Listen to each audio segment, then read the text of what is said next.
മലപ്പുറത്ത് കുംഭമേള നടത്താൻ പറ്റില്ല എന്ന് പറഞ്ഞ് മുസ്ലിം സംഘടനകൾ കുറച്ച് വാളും തുമ്പും ഒക്കെ എടുത്തോണ്ട് ഇങ്ങനെ വന്നല്ലോ. ആ സമയത്ത് ഹിന്ദുക്കൾ ഏതാണ്ട് ഒരേപോലെ നിന്ന് കേട്ടോ. മലപ്പുറത്ത് കുംഭമേള നടത്തിയാൽ എന്താ പ്രശ്നം? ആരാ തടയാനുള്ളത്? ഭാരതപ്പുഴ ഒരാളുടെയും വാപ്പാന്റെ സ്വത്തല്ല എന്ന് പറഞ്ഞ് ആദ്യത്തെ പ്രസ്താവന ഏർക്കുന്നത് ശ്രീ ശക്തി ശാന്താനന്ദ മഹർഷി എന്ന് പറയുന്ന വ്യക്തിയാണ്.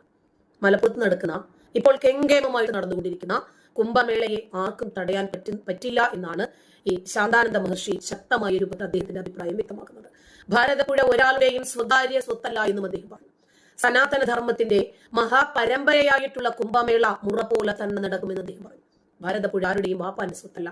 ഹിന്ദുക്കളുടെ ആചാരങ്ങളും ആരാധനകളും ഇവിടെ ആരുടെയും അനുമതിയോടുകൂടി നടക്കേണ്ടതല്ല. തുണി ഉടുത്തും തുണി ഉടുക്കാതെയും സന്യാസിമാർ കുംഭമേളയ്ക്ക് എത്തും. അത് തടയാമെന്ന് ആരെങ്കിലും കരുതുന്നുണ്ടെങ്കിൽ ഒന്ന് ശ്രമിച്ചു നോക്കൂ. അപ്പോൾ തന്നെ ഹിന്ദുവിന്റെ ശക്തി എന്താണ് എന്ന് നിങ്ങൾക്ക് മനസ്സിലാകുമെന്നാണ് അദ്ദേഹം പറഞ്ഞത്. അദ്ദേഹത്തെ ഈ കടുത്ത ഭാഷയിൽ പ്രതികരിക്കാൻ ഇടയാക്കിയ കാരണം എന്താ? മുസ്ലിങ്ങൾക്ക് അവരുടെ ആഘോഷങ്ങൾ പറ്റും, ക്രിസ്ത്യാനികൾക്ക് അവരുടെ ആഘോഷങ്ങൾ പറ്റും, അതെന്താ ഹിന്ദുക്കൾക്ക് പറ്റാത്തത്? കുംഭമേള ഒരു രാഷ്ട്രീയ പരിപാടിയല്ലല്ലോ. അത് ആയിരക്കണക്കിന് വർഷങ്ങളായിട്ട് നിലനിൽക്കുന്ന അവരുടെ ആത്മീയ സാംസ്കാരിക പൈതൃകത്തിന്റെ ഭാഗമാണ്. ഹിന്ദു ആചാരങ്ങളെ മാത്രം ലക്ഷ്യമിട്ട് നിയന്ത്രണങ്ങളും തടസ്സങ്ങളും സൃഷ്ടിക്കുന്ന ഒരു പ്രവണത ഇവിടെ അപകടമാണ്. അത് സമൂഹത്തിലെ അനാവശ്യമായിട്ടുള്ള സംഘർഷങ്ങളെ സൃഷ്ടിക്കും. ഹിന്ദു സമൂഹത്തിന്റെ സഹിഷ്ണുതയെ ഒരു ദൗർബല്യമായി ഇന്നൊരു വിഭാഗം ആളുകൾ മുതലെടുക്കാൻ ശ്രമിക്കുന്നു. സനാതനധർമ്മം ശാന്തമാണ്, പക്ഷേ അതിന്റെ സ്വന്തമായിട്ട് ചില ശക്തിയും ഉണ്ട് എന്ന് പലപ്പോഴും അവർ തെളിയിച്ചിട്ടുണ്ട്. കുംഭമേളയ്ക്ക് സന്യാസിമാരെത്തും. ആത്മീയ പ്രവാഹം ആർക്കും തടയാൻ കഴിയില്ല എന്ന് ഇദ്ദേഹം പറഞ്ഞത് എന്തുകൊണ്ടാണ്? കുംഭമേളയുമായി ബന്ധപ്പെട്ട വിവാദങ്ങൾ ശക്തമാകുമ്പോൾ അദ്ദേഹത്തിന്റെ അഭിപ്രായങ്ങൾ തുറന്നു പറഞ്ഞേ പറ്റൂ. അതാണ് മലപ്പുറം ഒരുത്തന്റെയും വാപ്പയുടെ സമ്പത്തല്ല. മലപ്പുറം ഇരിക്കുന്നത് കേരളത്തിലാണ്, കേരളം ഇരിക്കുന്നത് ഇന്ത്യയിലാണ്. ഇനി എങ്ങാനും അതിനെ തടയാൻ ശ്രമിച്ചാൽ ഹിന്ദുക്കൾ ഐക്യപ്പെടും. ഹിന്ദുക്കളതിന്റെ ശക്തി എന്താണ് എന്ന് അറിയിച്ചു കൊടുക്കുന്ന പറഞ്ഞ് ജാതി മത ഭേദമന്യേ ഒരുപാട് ആളുകൾ, പ്രത്യേകിച്ച് മലപ്പുറത്തിന്റെ മണ്ണിലാണ്, അതിനകത്ത് ബന്ധപ്പെടുന്നു. ധൈര്യമായിട്ട് ഇറങ്ങിയ ഒരു ട്രോള് നിങ്ങളത് കണ്ടു നോക്കുക. ഇത് സോഷ്യൽ മീഡിയയുടെ കാലഘട്ടമായതുകൊണ്ട് തന്നെ നമ്മൾ പറയുന്ന ഈ വിഷയത്തെ സംബന്ധിക്കുന്ന അനുകൂലവും പ്രതികൂലവുമായ വിഷയങ്ങളിൽ എന്തെങ്കിലും കിട്ടുമെന്ന് ആൾക്കാർ നോക്കിയിരിക്കും. അത് വെച്ചിട്ട് വേണം ഇവർക്ക് അടുത്ത മുതലെടുപ്പ് നടത്താൻ. നോക്കിക്കോ, നല്ലൊരു ട്രോളാണ്. ഭാരതപ്പുഴ ആരുടെയും പാപ്പയുടെയോ തന്തയുടെയോ വയൊന്നുമല്ല. ഒരുത്തന്റെയും അനുവാദം വേണ്ട ഇവിടെ കുംഭമേള നടത്താൻ.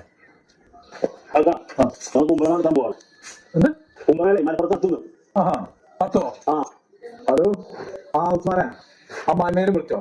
പിന്നെ മലപ്പുറത്ത് കുംഭമേള നടത്തുന്നുണ്ടല്ലോ, ആരെ വിളിച്ചോളേ. പിന്നെ ഈജ കുൽക്ക് സർവത്തിന്റെ എല്ലാവരും വിളിച്ചാണ്ട് അവൾക്ക് വരിക. ഞാൻ ഇവിടുന്ന് കരിമ്പ് ജ്യൂസിന്റെ ആൾക്കാരായിട്ട് ഞാൻ വരാം. പിന്നെ നമ്മളെ ആ ബാലനെ വിളിച്ചാൽ ഓനോടെ മോരുമ്പള്ളം ഉണ്ടാക്കാൻ പാടും. പേരും ആളാകും അവിടെ. ഞമ്മക്ക് അടിപൊളി കച്ചറാകും. ഇതായിരിക്കണം അതേ തരത്തും ഓരോരുത്തരും അവരവന്റെ വിശ്വാസങ്ങൾ കാത്തു സൂക്ഷിക്കുന്നതോടൊപ്പം തന്നെ അവരുടെ വിശ്വാസങ്ങളും അവരുടെ ആചാരങ്ങളും മുന്നോട്ട് കൊണ്ടുപോകാൻ സ്വാതന്ത്ര്യമുണ്ട് എന്ന് മനസ്സിലാക്കണം. മലപ്പുറത്ത് തിരുനാവായ നിള തീരത്താണ് കുംഭമേള നടക്കുന്നത്. പക്ഷേ എന്തുകൊണ്ടാണ് ഇതിനെ തടയാൻ ഇടത് സർക്കാർ ശ്രമിക്കുന്നത്? ഹിന്ദുക്കളുടെ ഒരുമിച്ച് കൂടലെ ഇവർ ഭയക്കുന്നുണ്ട്. വലതു മുന്നണികൾ മാത്രമല്ല, ഒരു 2047 ഒരു വിഷൻ ഉണ്ടല്ലോ, അത് സ്വപ്നം കാണുന്ന മുസ്ലിം ലീഗിനും ജമാഅത്തെ ഇസ്ലാമിക്കും പോപ്പുലർ ഫ്രണ്ടിനും ഒക്കെ ഇതൊരു വേദനയാണ്. ജൻസി കലാപം സ്വപ്നം കണ്ട് നടന്നിരുന്ന കോൺഗ്രസും ജിഹാദി സുഡാപ്പികളും ഒക്കെ ഇപ്പോൾ ഹൈന്ദവ ഏകീകരണം കാണുമ്പോൾ ചങ്കിടിച്ച് മാറി നിൽക്കുന്നു. ഹൈന്ദവ കൗമാരങ്ങൾ ഇപ്പോൾ അവരെ കൊടി പിടിക്കാനും തമ്മിൽ തല്ലാനും ഒന്നുമല്ല പോകുന്നത്. അവരെ നമ്മൾ ഐക്യപ്പെടണം. 100 കാരണങ്ങൾ നമുക്ക് പരസ്പരം ഛിന്ന ഭിന്നമായി നിൽക്കാനുണ്ടെങ്കിൽ അതിനകത്ത് 4 കാരണങ്ങൾ ഒരുമിച്ച് നിൽക്കാനുണ്ടെങ്കിൽ ആ 4 കാരണങ്ങൾ എടുക്കണമെന്ന് യുവത ചിന്തിച്ചു തുടങ്ങി. ഇപ്പോ നന്ദഗോപം ഭജൻസിനെതിരെയുള്ള സുഡാപ്പികളുടെയും സഖാക്കളുടെയും ഒക്കെ പടയൊരുക്കം നമ്മൾ കണ്ടതാണ്. അതുപോലെ അവിടെ ക്ഷേത്രങ്ങളില് ശബ്ദം വരുന്നു, സൗണ്ട് മലിനീകരണമാണ്, അത് ഞങ്ങൾക്ക് കേൾക്കാൻ പറ്റില്ല. 5 നേരം ബാങ്ക് വിളിക്കുന്നതിന് കുഴപ്പമൊന്നുമില്ലല്ലോ, പ്രഭാഷണങ്ങൾ നടത്തുന്നതിന് കുഴപ്പമൊന്നുമില്ലല്ലോ, ചന്ദനക്കുടങ്ങളും പള്ളി ഉത്സവങ്ങളും നടക്കുന്നതിന് കുഴപ്പമൊന്നുമില്ലല്ലോ. അപ്പോൾ പുതിയ തലമുറ 1921 നടന്ന മാപ്പിള കലാപം എന്തുകൊണ്ടാണ് എന്ന് പഠിക്കുന്നു. 2003 മാറാടി ഹിന്ദു വംശത്തെ പറ്റി പഠിക്കുന്നു. 90കളിൽ നടന്ന കാശ്മീർ വിഷയത്തിലെ കാശ്മീരി പണ്ഡിറ്റുകളുടെ വിഷയം അവർ മനസ്സിലാക്കുന്നു. കേരളത്തിലെ ഹിന്ദുക്കൾ എന്തുകൊണ്ടാണ് ഇത്രയധികം അവഗണിക്കപ്പെടുന്നത്? ഇതര മതവിഭാഗങ്ങൾക്ക് അനർഹമായിട്ടുള്ള ആനുകൂല്യങ്ങൾ നൽകുന്നതിനെ കുറിച്ച് അവർ മനസ്സിലാക്കുന്നു. ഈ മേള തടയേണ്ടത് മുസ്ലിം ലീഗിന്റെയോ ജമാഅത്തെ ഇസ്ലാമിയുടെയോ മതതീവ്രവാദികളുടെയോ ഒക്കെ ആവശ്യം തന്നെയാണ്. മലപ്പുറവും എറണാകുളവും ഒക്കെ വിഭജിച്ച് മുസ്ലിം ഭൂരിപക്ഷ പ്രദേശങ്ങളിൽ പ്രത്യേകമായിട്ടുള്ള ജില്ലയും സംസ്ഥാനവും ഒക്കെ സ്വപ്നം കാണുന്ന ഇസ്ലാമിക രാഷ്ട്രവാദക്കാരെ സംബന്ധിച്ചിടത്തോളം ഇത് അസ്വസ്ഥത ഉണ്ടാക്കുന്ന കാര്യം തന്നെയാണ്. എന്നാൽ ഹിന്ദുക്കളോ അതിജീവനത്തിന്റെ പോരാട്ടമാണ്. ഒന്നുകിൽ ബംഗാൾ ഉൾക്കടലിൽ ചാടി ചാവണം മുസ്ലിം ഭൂരിപക്ഷമായാൽ, അതല്ലെങ്കിൽ ഇന്ത്യൻ മഹാസമുദ്രത്തിൽ ചാടി ചാവണം. 2004 മരണം ഉറപ്പാ. അതുകൊണ്ട് പൊരുതി മരിക്കാൻ ഉറച്ച് അവർ ഐക്യപ്പെടാൻ ഒരുമിച്ചിരിക്കുന്നു. അവർ ഐക്യപ്പെടാൻ തീരുമാനിച്ചതോടുകൂടി ഇവിടെ മതതീവ്രവാദത്തിന് കയ്യും കാലും വെച്ചു, അവരെ ഇളകാൻ തുടങ്ങി.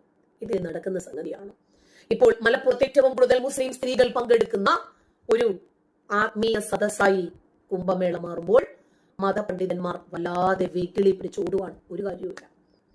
ഇന്ന് നിങ്ങൾ ഈ പറയുന്ന 6-ാം നൂറ്റാണ്ടിന്റെ പുസ്തകത്തിനകത്തെ കുത്തിലും കോമയിലും മൂക്കും കുത്തി വീഴുന്ന ഒരു യുവതയെ നിങ്ങൾക്കിനി കണ്ടെടുക്കാൻ സാധിക്കില്ല. നിങ്ങൾക്കിനി അങ്ങനെ ഒരു തലമുറയെ സൃഷ്ടിച്ചെടുക്കാനും കഴിയില്ല. തട്ടമിട്ട മുസ്ലിം യുവതിയായ 5 നേരം നമസ്കരിക്കുന്ന, ഖുർആൻ ഓതുന്ന, നോമ്പ് പിടിക്കുന്ന TP സുൽഫത്ത് എന്ന യുവതി എന്റെ സുഹൃത്തു കൂടിയാണ്.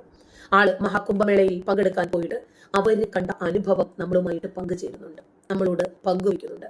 എത്രയാ ജാതി മതഭേദമന്യേ ജനങ്ങൾ അങ്ങോട്ടേക്ക് ഒഴുകുവാണ്. എവിടെയാണോ സമാധാനം കിട്ടുന്നത്? ഈ സംഘർഷഭരിതമായ ജീവിതത്തിനിടയിൽ ഒരല്പം സാന്ത്വനവും സമാധാനവും എവിടെയാണോ കിട്ടുന്നത്, അത് ഒപ്പിയെടുക്കാനാണ് ജനങ്ങൾ ഏറ്റവും കൂടുതൽ തയ്യാറെടുക്കുന്നത്. അപ്പോൾ നല്ലൊരു ശതമാനം ഭൂരിപക്ഷം മുസ്ലിങ്ങൾ വരുന്ന മലപ്പുറത്ത് മഹാകുംഭമേള നടത്തില്ല എന്ന് പറഞ്ഞപ്പോഴും അതെന്താ നടത്തിയാല് എന്ന് ചോദിച്ചുകൊണ്ട് നടത്താൻ ഹിന്ദുക്കൾ കൂടുതൽ തയ്യാറെടുത്ത് മുന്നോട്ട് വന്നതിന് ഒരു വിഭാഗം ആളുകൾക്ക് കനത്ത തിരിച്ചടിയാണ് എന്നറിഞ്ഞുകൊണ്ട് തന്നെ മുസ്ലിം സ്ത്രീകൾ അങ്ങോട്ടേക്ക് ഒഴുകുന്ന കാഴ്ചയുമായി ബന്ധപ്പെട്ട വാർത്തകൾ സുൽഫത്ത് നമുക്ക് കേൾക്കാം. എല്ലാവർക്കും നമസ്കാരം. മലപ്പുറത്ത് നടക്കുന്ന കുംഭമേളയിൽ ഞാനും പങ്കെടുത്തു. എല്ലാവരും ഇങ്ങനെ പറഞ്ഞിരുന്നു മലപ്പുറത്ത് കുംഭമേള നടക്കില്ല, അത് തടയും. കാരണം 70% കൂടുതൽ ഇവിടെ മുസ്ലിങ്ങളാണ് താമസിക്കുന്നത്. അപ്പോൾ ഇവിടെ കുംഭമേള നടത്തി കഴിഞ്ഞാൽ, അല്ലെങ്കിൽ ഹിന്ദുക്കൾ ആചാരങ്ങൾ നടത്തി കഴിഞ്ഞാൽ ഞാനെയാണ് ചെയ്യുന്നതെന്നൊക്കെ പറഞ്ഞിരുന്നു. പക്ഷെ ഒന്നും സംഭവിച്ചില്ല കേട്ടോ. ഞാൻ അവിടെ പോയി കുംഭമേളയിൽ പങ്കെടുത്തു. ഞാൻ ഒരുപാട് ആളുകൾ അന്വേഷിച്ചു ഇവിടെ എന്തെങ്കിലും പ്രശ്നങ്ങളുണ്ടോ. അവർ പ്രശ്നങ്ങളില്ല. അപ്പോൾ എനിക്ക് ഇതിന് മനസ്സിലാവുന്നതെന്ന് വെച്ചാൽ, ഇവിടെ നമ്മുടെ ഇന്ത്യ രാജ്യത്ത് എവിടെയും ഓരോ മതങ്ങൾക്കും അവരവരുടേതായിട്ടുള്ള വിശ്വാസങ്ങൾ നടത്തുന്ന ഒരു കുഴപ്പമില്ല. അപ്പോൾ ഇവിടെ നമ്മൾ പറയും പള്ളിക്ക് കയറി വന്നു, അല്ലെങ്കിൽ ക്ഷേത്രത്തിന് കയറി വന്നു, അല്ലെങ്കിൽ പള്ളിയിൽ പോകുമ്പോൾ വെച്ചു, ക്ഷേത്രത്തിൽ പോകുമ്പോൾ വെച്ചു. അപ്പോൾ ഇതൊക്കെ എനിക്ക് തോന്നുന്നൊരു രാഷ്ട്രീയ കുത്തിത്തിരിപ്പുകളാണ്. കാരണം രാഷ്ട്രീയ നേതാക്കൾ അവരവർക്ക് ഇപ്പോൾ 2-3 പാർട്ടിക്കാരാണല്ലോ പ്രധാനമായിട്ടുള്ളത്. അപ്പോൾ അവരവരുടെ നേട്ടങ്ങൾക്കും വേണ്ടിയിട്ട് പല കുത്തിത്തിരിപ്പുകളും ഉണ്ടാക്കും. ഇവിടെ കുംഭമേള നടക്കില്ല, ഇവിടെ നടക്കില്ല, ഇവിടെ നടക്കില്ല എന്ന് പറഞ്ഞ പ്രശ്നങ്ങൾ ഉണ്ടാക്കാൻ എനിക്ക് മനസ്സിലായത്. അതായത് ഹിന്ദുക്കൾ ഒരുമിച്ച് നിന്നാൽ, ഇപ്പോൾ മുസ്ലിങ്ങൾ ഒരുമിച്ച് നിന്നാൽ ഇവിടെ മുസ്ലിങ്ങളായിട്ടുള്ള ആചാരങ്ങൾ നടക്കും, തീർച്ചയായിട്ടും നടക്കും, അത് നടക്കുന്നുണ്ട്.